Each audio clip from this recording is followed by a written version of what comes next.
Episode 31, Sports Limelight. Hey, Drew. Oh, hey, Bill. I didn't see you there. We just happened into the studio. Here we are. Wow. Same time. So, how was your week? It was awesome. How was your weekend? It was good. Thank you. Very good. Right on. Did you watch any NBA playoffs? Just a little bit. I know we're in the second round now, finally. Yeah, it took a while. We talked about the NBA 3 weeks ago, and the first round was just beginning. We can now emerge again, and the first round is finished. Yeah. So now there's, 8 teams remaining now? 8 teams remaining out of the 30 or so in the league. It's almost like now a fair ratio of playoff teams has begun. Right. So they squeezed their games worth out of the 40 games and 40 nights Exactly, yeah. Yeah, they made TNT a little bit more happier. But yeah, it should be a good second round. I think the elite teams are showing their prowess and whatnot. So Yeah, no real surprises in the first round, were there? no, same old teams from the East, Celtics, except for the Bulls. How about that? Oh, yes, with Derrick Rose injured, and then Joakim Noah got injured.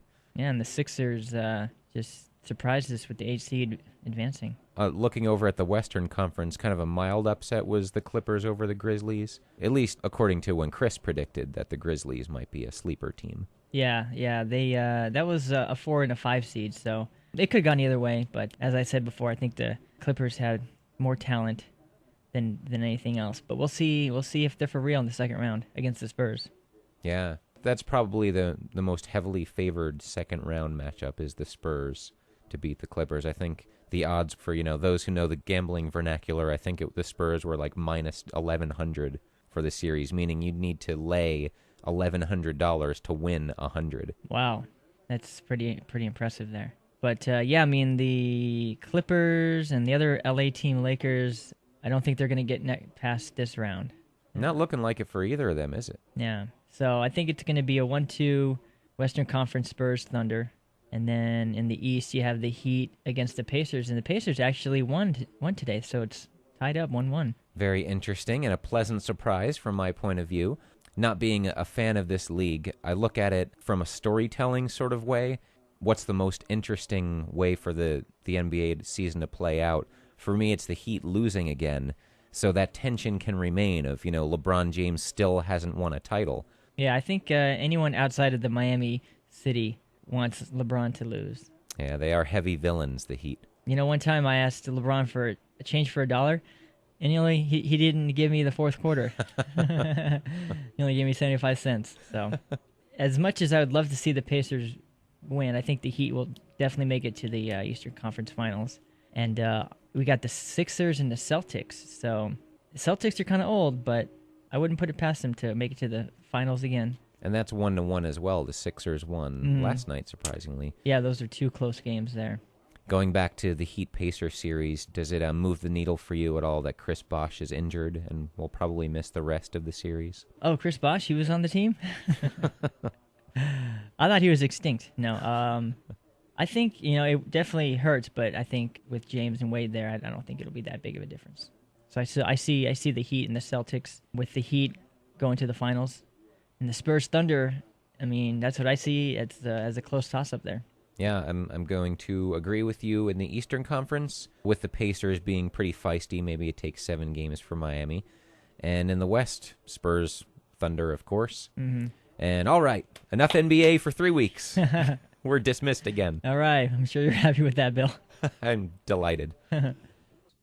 Transitioning now to baseball, Drew, We'll give one more week to try to get Jason on it and talk more at length about this amazing start of Josh Hamilton. But looking at his numbers real quick, hitting 400, 18 homers through the middle of May. Yes, this is very exciting to see. As I mentioned before the season started, he could win the Triple Crown and bat 400. Man, that would knock out 2 birds with 1 stone on my wish list. Yeah, and an OPS of 1310.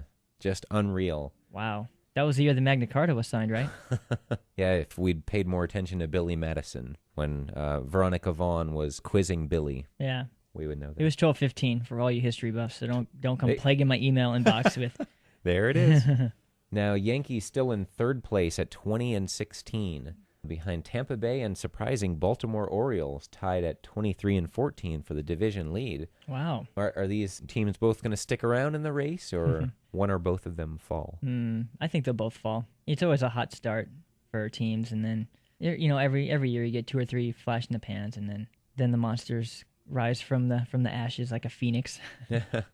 Yeah, first not even quarter of the season here. I think Tampa Bay is going to stick around. They seem to be a consistent winner, but Baltimore, they'll finish with 80 wins, 500 team. Mm-hmm. If they would have gone on a 23-14 stretch in August, it may not have even been noticeable. And on the National League side, you got the Dodgers and Braves and the Cardinals? Yeah, the Cardinals are pretty good. Leading the Central, a good story there with Pujols having left and just doing terrible on the Angels. I know. I saw an amazing stat today that Josh Hamilton would have to go 0 for his next, I think, 200 at-bats, and he would still have a higher slugging percentage than Albert Pujols right now. Wow, looks like the Cardinals got the best years out of him. Has he even hit a home run yet? He's hit 1 home run. Oh, wow. Someone should keep that ball. Yeah, what rarity. This might have been even 2 years ago now when it first came up that, Pujols' contract is up after 2011, and I have a good friend who is a Cardinals fan, Andrew, and I remembered having the conversation where it sounds ridiculous, but there is a price where he's too expensive and not worth it, and it looks like the Angels have paid that price. And whereas the Cardinals, he's making $25 million a year or so, you can really do a lot with $25 million a year on other players, and the Cardinals are now sort of freed up to do that.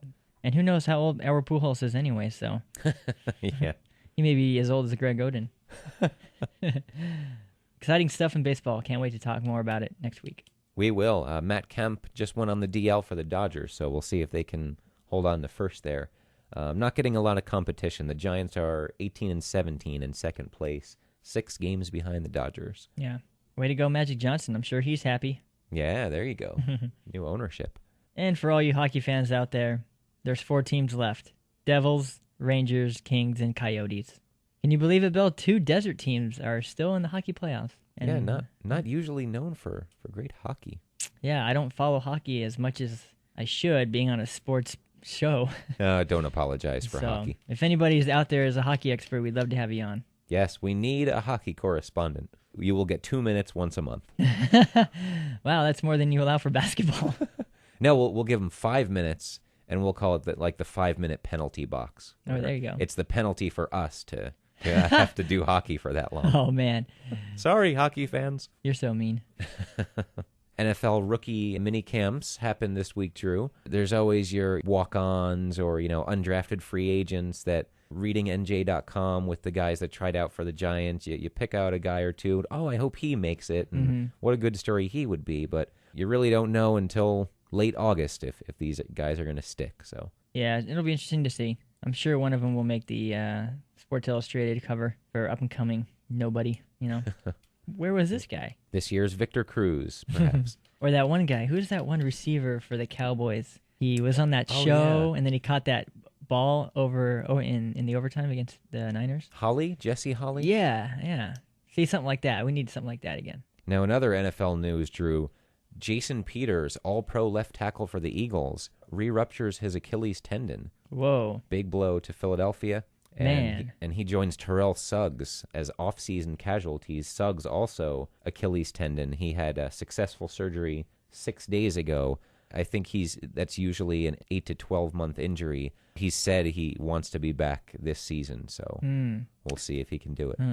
Now, I know you're a Giants fan, so as far as the rivalry go, are you happy about injuries to other players on opposite teams, or how is that with your rivalry stance? I don't wish injuries, but if they happen, in the NFL, no one cries for each other over injuries, especially considering the kind of injuries the Giants had last year. So you kind of have to expect them, and we'll see what the Eagles can come up with for left tackle now. Mm-hmm. So, yeah, not going to weep over it, but hopefully the Giants can exploit that like any good game plan would. Yeah. Exploit the opponent's weakness and make Jason Pierre-Paul cause nightmares in the Eagles' backfield. Okay. So speaking of rivalries, maybe we should talk about that more on a future show, huh? Ooh, you've discovered another good one. I like it. Nice. But since we're out of time, we'll have to leave that for another show. The blogs, dangerousdollar.blogspot.com, mcgoodness.blogspot.com. I just learned finally how to upload YouTube links embedded on my blog, so I'll be doing that from now on. If you're in the western U.S., remember to watch the solar eclipse this Sunday evening. I think starting at about 6 p.m. and culminating at about 6:30. And again, I want to say, out of all the options you have every week and, bombarded with media, thank you so much for taking 15 minutes or so a week to listen to us. We'll see you next time.